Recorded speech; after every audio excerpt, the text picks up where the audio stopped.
High, আজ তোমাদের বানিয়ে দেখাবো এই সুন্দর পর্দাটা। মিশোতে এই পর্দার দামটা অনেকটাই বেশি, আর আমার তো দুটো হলে চলবে না, বেশ অনেক কটাই লাগবে। আর তার মানে প্রচুর খরচ।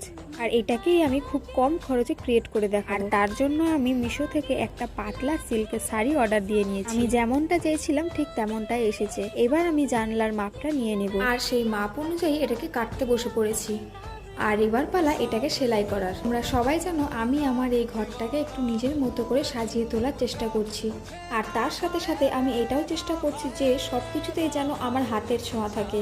ধারগুলো সেলাই মেশিনের সাহায্যে মুড়ে দেওয়ার পর এবার আমি আঁকতে বসে পড়েছি। ওই যে সানফ্লাওয়ার প্রিন্টেড পর্দাটা দেখালাম, সেটাকে নিজের মতো করে বানিয়ে তোলার চেষ্টা করছি। এভাবেই গোটা পর্দাতে আমি সানফ্লাওয়ারগুলো এঁকে নেব। এর ফাইনাল লুকটা নেক্সট ভিডিওতে তোমাদের সাথে শেয়ার করব। এই পর্যন্ত দেখে বলো তো কেমন হয়েছে।